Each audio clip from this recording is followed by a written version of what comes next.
les amis, nous avons le réel plaisir de nous présenter au devant de vous. Nous rendons grâce à Dieu pour ses bontés qui ne cessent de renouveler pour nous chaque matin. Nous remercions également le conseil paroissial. Nous remercions le corps monitoral d'avoir porté leur choix sur nous.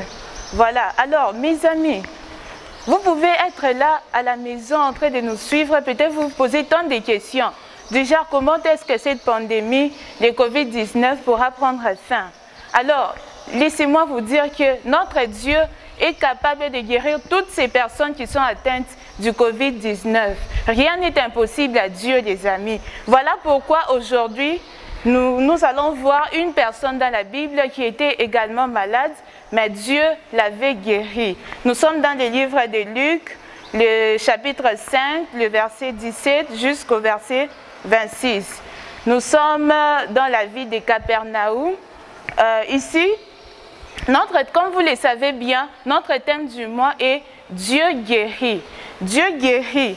La guérison, c'est quoi? Vous pouvez me poser la question de la guérison, c'est quoi? Guérir, c'est rendre la santé à une personne. C'est cesser toutes les maladies dans le corps d'une personne. C'est ça, guérir. Et notre verset clé est Psaume 103, le verset 3b.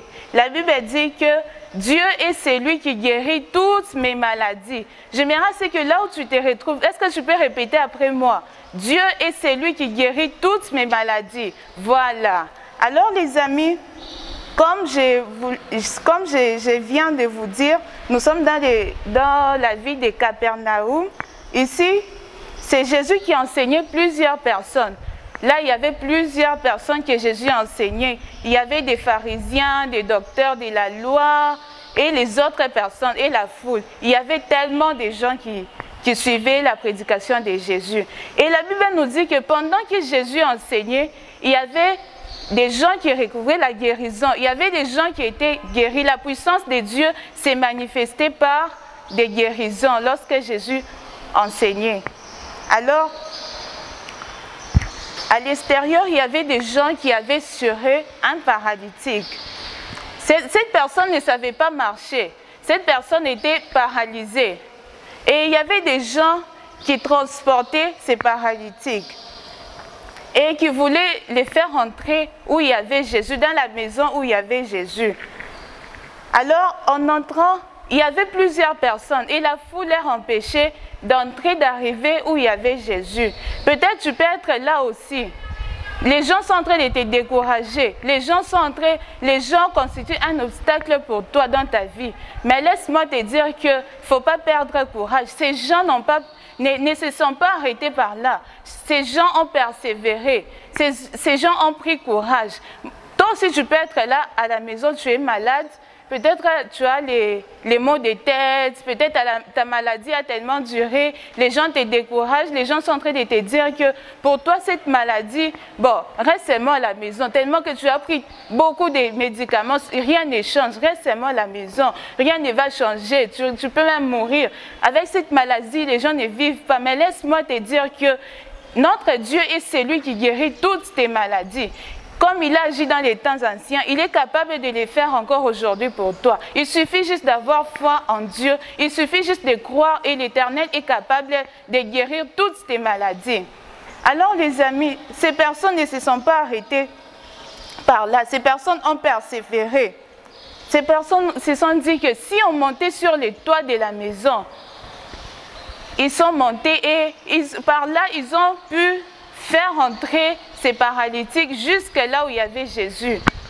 Ils ont fait entrer ces paralytiques. Alors la Bible nous dit que Jésus, voyant la foi de ces personnes qui portaient ces paralytiques avec eux, Jésus dit aux paralytiques, tes péchés te sont pardonnés. Les amis, nous aussi, nous devons avoir la foi. Ces personnes-là ne se sont pas laissées décourager par la foule. Malgré les obstacles, ces personnes ne se sont pas laissées décourager. Ces personnes ont persévéré. Ces personnes avaient la foi.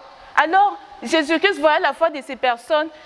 Jésus-Christ dit au paralytique que tes péchés te sont pardonnés. Mon ami, toi aussi qui me suis pendant ces moments, quel genre d'amis as-tu? Quel genre d'entourage as-tu? Peut-être que les personnes qui t'entourent sont des personnes qui ne craignent même pas Dieu, sont des personnes qui n'ont pas de foi en Dieu. Laisse-moi te dire que tu dois prier pour ton entourage, afin que dans ton entourage, qu'il y ait des personnes qui croient au Seigneur Jésus. Peut-être un jour, par ton entourage, Dieu peut te sauver, comme ces paralytiques. Au travers de ces personnes qui les transportaient, Dieu l'a sauvé, Dieu l'a guéri. Voilà pourquoi nous aussi, nous devons avoir la foi, comme la foi de ces hommes. Alors, lorsque Jésus-Christ a dit à ces paralytiques que tes péchés te sont pardonnés. Là, dans la maison, il y avait des pharisiens, il y avait des docteurs de la loi, comme je vous l'avais dit,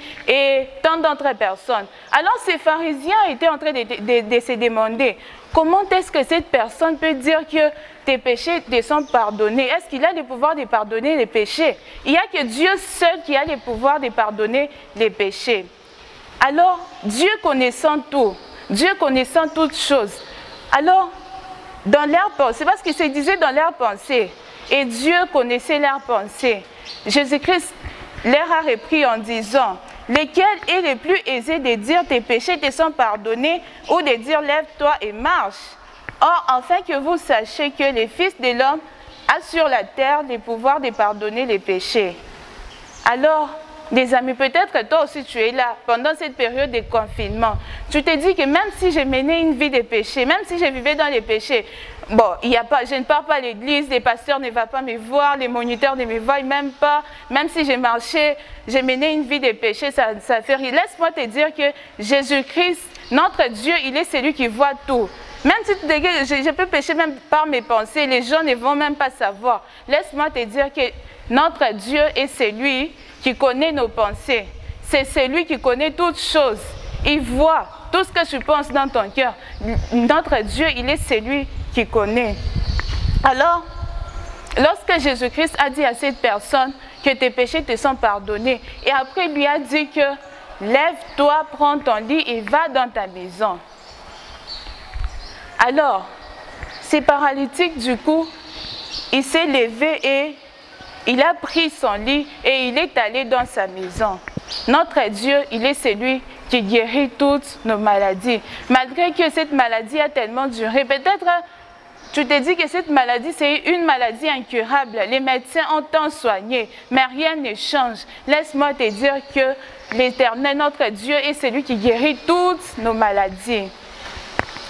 Alors, les gens qui étaient dans la maison avec Jésus, la foule là qui était autour de Jésus, ils ont commencé à bénir le nom de notre Dieu. Ils ont commencé à élever le nom de notre Dieu, car il a accompli de grandes choses dans la vie de cette personne qui était paralysée, qui ne pensait même pas un jour avoir la guérison. Dieu a agi dans sa vie. Alors, toi aussi, mon ami qui me suis, peut-être que Dieu a déjà réalisé de grandes choses dans ta vie. Mais est-ce que tu as l'habitude de rendre gloire à Dieu? Nous aussi, nous devons avoir l'habitude de rendre gloire à Dieu. À chaque fois que Dieu réalise pour nous de grandes choses dans nos vies, dans chaque circonstance, nous devons apprendre à rendre gloire à notre Dieu. Alors, les amis, si tu es là, tu es en train de me suivre, tu te rends compte que tu mènes une vie de péché. Mais c'est peut-être parce que Jésus-Christ n'est pas encore dans ta vie. C'est pourquoi tu mènes une vie de péché. Tu fais des choses qui ne plaisent pas à Dieu. Voilà pourquoi. La Bible nous dit dans Apocalypse 3:20 que « Voici, je me tiens à la porte de ton cœur et je frappe. Si quelqu'un entend ma voix et ouvre la porte de son cœur, j'entrerai chez lui, je souperai avec lui et lui avec moi. » Alors si tu es là, tu es en train de m'attendre pendant ces moments. Si tu te rends compte que tu n'as pas encore Jésus-Christ dans ta vie, il suffit juste de croire que Jésus-Christ est le seul qui peut pardonner tous tes péchés et faire appel à Jésus, et il va entrer dans ta vie, il va te diriger, il sera le maître de ta vie. Alors je vais prier avec toi qui désire recevoir Jésus-Christ comme Seigneur et Sauveur personnel. Tu vas juste répéter cette prière après moi. Seigneur Jésus, merci pour cette parole. Maintenant, je prends la décision de t'accepter comme Seigneur et Sauveur personnel. Seigneur Jésus, viens et entre dans ma vie. Dirige-moi, conduis-moi, prends la première place de ma vie. Pardonne tous mes péchés dans le nom de Jésus. Amen. Maintenant que tu viens de faire cette prière, sache que Jésus-Christ est déjà entré dans ta vie. Et la Bible nous dit qu'il y a une grande fête lorsque une âme se convertit, lorsque une âme vient au Seigneur Jésus. Sache que tu as pu créer cette fête au ciel, car tu as accepté Jésus-Christ comme Seigneur et Sauveur personnel de ta vie. Alors je vais prier pour toi qui es là. Peut-être que ta maladie a tellement duré et tu désespères, tu es là à la maison, tu es en train de me suivre, tu es malade. Je vais prier avec toi. J'aimerais que tu aies la foi, que tu puisses croire que Jésus-Christ est le seul qui peut pardonner tes péchés. Malgré que ça a beaucoup duré, malgré que tu as pris beaucoup de médicaments, rien ne change et il n'y a pas de changement. J'aimerais que tu aies foi en Jésus et que tu fasses cette prière avec foi. J'aimerais que tu puisses réellement avoir cette confiance en Jésus, qu'il est le seul qui peut guérir toutes tes maladies. Je vais prier avec toi. Tendre Père Yahweh, je viens devant de toi, Seigneur. Je m'avais te recommander tes enfants, ta fille, ton fils qui est malade, qui me suit pendant ces moments. Seigneur, j'aimerais que tu puisses encore étendre ta main puissante de guérison. Étends encore ta main puissante, Jésus. Yahweh, toi, tu dans ta parole, c'est par tes mains meurtrissures que nous avons été guéris. Accepte encore de donner la guérison.